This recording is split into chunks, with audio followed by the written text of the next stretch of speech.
ஆசிரியர்கள், பெற்றோர்கள் அனைவருக்கும் வணக்கம்.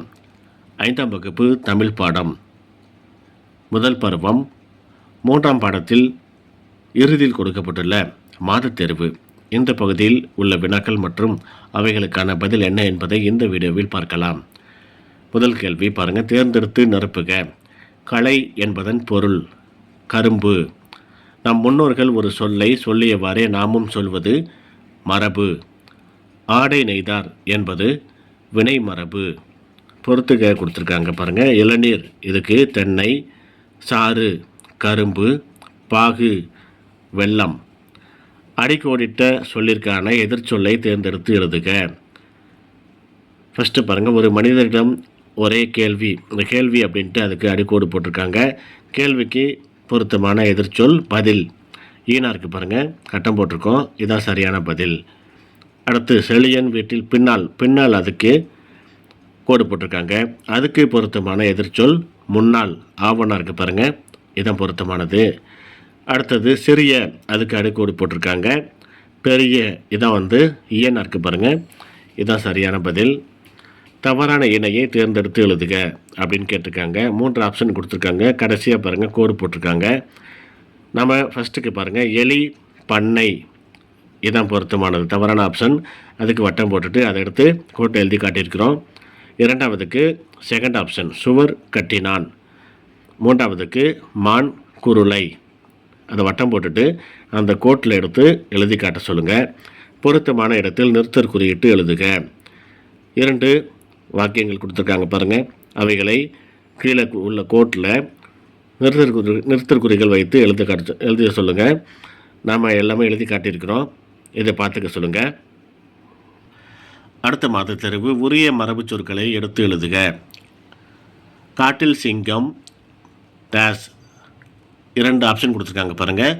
முழங்கும், இதுதான் சரியானது. மான் தன்னுடைய கன்றை தேடியது. மாலா இரவில் பால் பருகினாள்.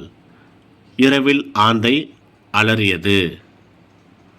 உமா தோட்டத்தில் பூவை பறித்தாள்.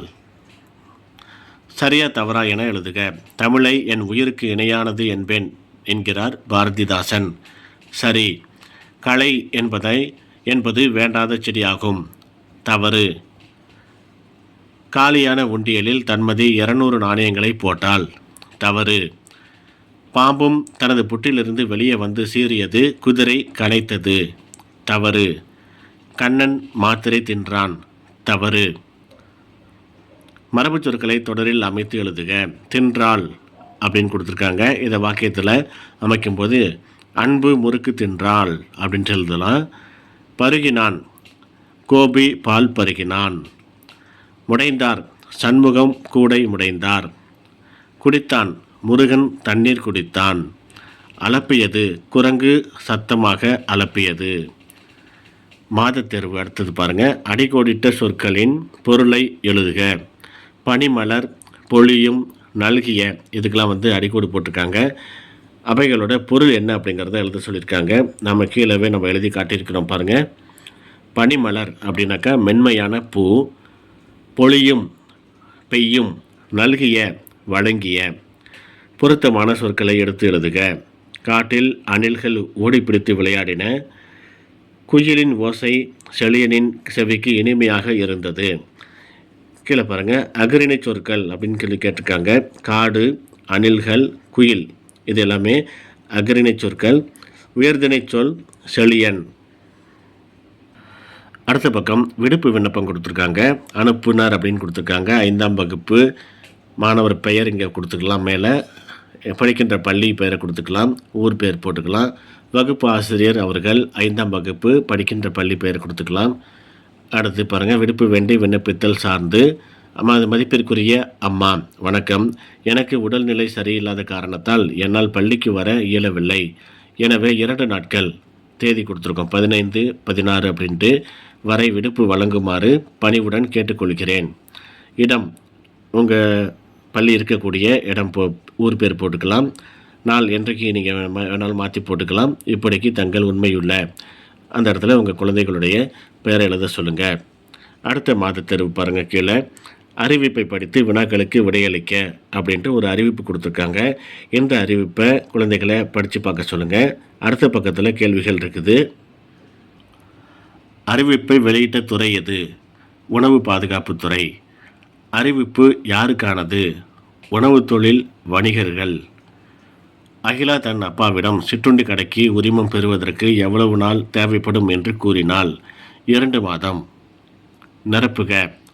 டேஸ் ஆரோக்கியத்தின் அடிப்படை அப்படின்னு கொடுத்துருக்காங்க. பாதுகாப்பான உணவே அப்படின்ட்டு அங்கே எழுதிக்கணும். 2வதுக்கு பாருங்கள். முகிலனின் மாமா கடைக்கு உரிமம் பெற உடனடியாக யாரை அணுக வேண்டும்? உணவு பாதுகாப்பு அலுவலகம் அல்லது உணவு பாதுகாப்பு வலைதளம். பத்தி ஒன்று கொடுத்துருக்காங்க பாருங்கள். பத்தியை படித்து வினாக்களுக்கு விடை எழுதுக அப்படின்னு கேட்டிருக்காங்க. இந்த பத்தியை குழந்தைகளை வாசிக்க சொல்லுங்கள். அதுக்கு கீழே பாருங்கள் கட்டங்கள் இருக்குது. 3 வகையாக கொடுத்துருக்காங்க. ஃபஸ்ட்டு பாருங்கள், ஒளி மரபு சொற்கள், இருப்பிட மரபு சொற்கள், வினை மரபு சொற்கள். மேலே இருந்து அந்த பேராகிராஃப்லேருந்து எடுத்து இங்கே நம்ம பிரித்து எழுதி காட்டணும். ஃபஸ்ட்டுக்கு பாருங்கள், ஒளி மரபு சொற்கள். ஆடு கத்தும், குயில் கூவும், மயில் அகவும். இருப்பிட மரபு சொற்கள்.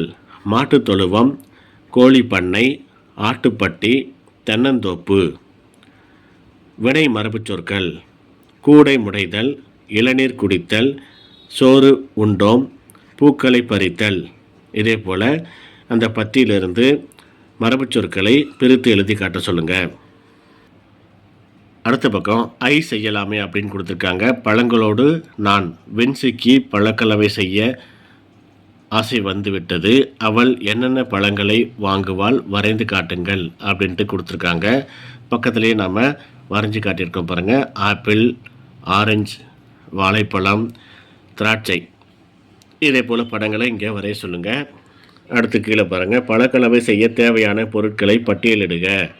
ஆப்பிள், வாழைப்பழம், தர்பூசணி, பப்பாளி, மாதுளை, தேன்.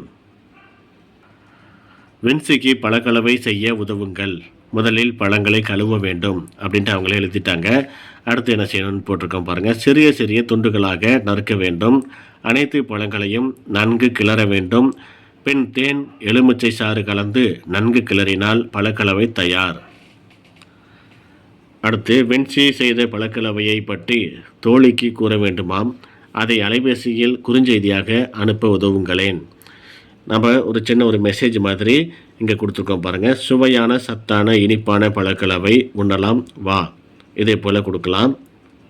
அல்லது இதுக்கு பதிலாக வேறு ஏதாவது சிறிய ஒரு வாக்கியத்தை கூட இங்கே குழந்தைகள் சொந்தமாக அவங்கள எழுதி பார்க்க சொல்லுங்கள்.